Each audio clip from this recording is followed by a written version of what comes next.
Hi guys, welcome to Madi Samay.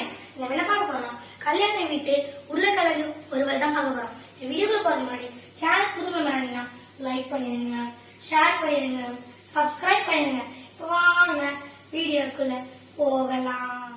இன்னைக்கு நம்ம கல்யாண வீட்டில் எப்படி உருளைக்கிழங்கு ஃப்ரை பண்ணுவாங்களோ அந்த மாதிரி இன்னைக்கு பண்ணலாம்.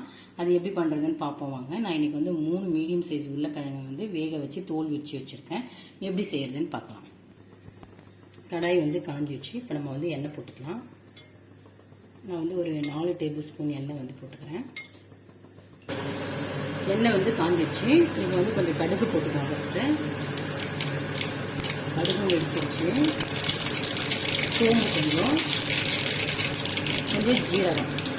இந்த சோம்பு ஜீரகம் தான் நல்லா உருளைக்கிழங்கு ஃப்ரைக்கு நல்லா இருக்கும் வாசமாக. எல்லாமே நல்லா பொரிஞ்சிச்சு பாருங்க. இப்போ நான் ஒரு 2 மீடியம் சைஸ் வெங்காயம், பெரிய வெங்காயம் எடுத்து வச்சிருக்கேன், அதை போடுறேன். நல்லா மிக்ஸ் பண்ணிடலாம். நல்லா வதங்கட்டும். இந்த சமயத்தில் ஒரு கொத்து கருவேப்பிலையை போட்டுடலாம். இதில்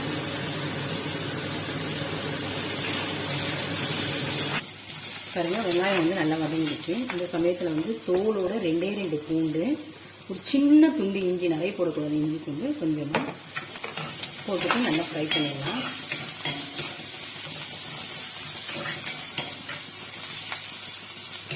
இப்போது இந்த உருளைக்கிழங்கு நான் சின்ன சின்னதாக நறுக்கி வச்சுருக்கேன், அதை போட்டுருவோம். போட்டுட்டு நல்லா கலந்துடுங்க. நல்லா ஒரு 2 நிமிஷம் நல்லா அது வெங்காயத்தோட நல்லா மிக்ஸ் ஆகும்.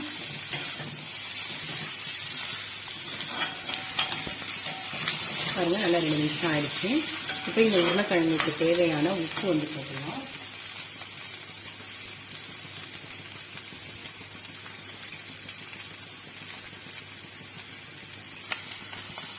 கொஞ்சோட மஞ்சத்தூள் போட்டுக்கலாம். உருளைக்கிழங்கு ஃப்ரை இந்த மாதிரி தண்டவாள கடாயில் பண்ணிங்கன்னா ரொம்ப நல்லாயிருக்கும். நல்லா வறுத்த மாதிரி வரும். உருளைக்கிழங்கு, கருணக்கிழங்கு, சேப்பங்கிழங்குலாம் சாதா கடாயில் பண்ணுறத விட இரும்பு கடாயில் பண்ணுறது நல்ல டேஸ்ட்டாகவும் இருக்கும். மிளகாத்தூள் ஆட் பண்ணிக்கலாம்.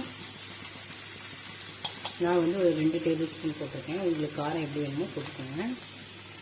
மிளகாத்தூள் போட்டாச்சு. மிளகாத்தூளோட அந்த பச்சை வாசம்லாம் போடுறதுக்காக கொஞ்சோண்டு தண்ணி, நிறைய ஊற்றிடாதீங்க, கொஞ்சமாக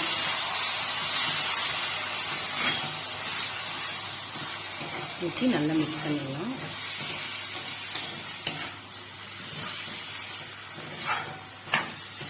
இது நல்லா வறுபடட்டும்.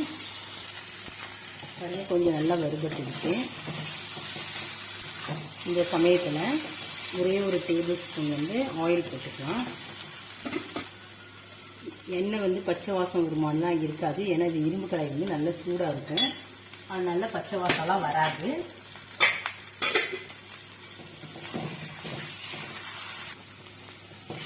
நல்லா ஃப்ரை ஆகிடுச்சு. அவ்வளோதான், ஸ்டவ் ஆஃப் பண்ணிடலாம். ஆஃப் பண்ணிவிட்டு கொஞ்சோண்டு கொத்தமல்லியை மேலே போட்டுடுங்க. அவ்வளோதான், உருளைக்கிழங்கு ரெடி ஆகிடுச்சு. வீடியோ பிடிச்சிக்கணும். அடுத்த சந்திப்போம். Tata, bye bye.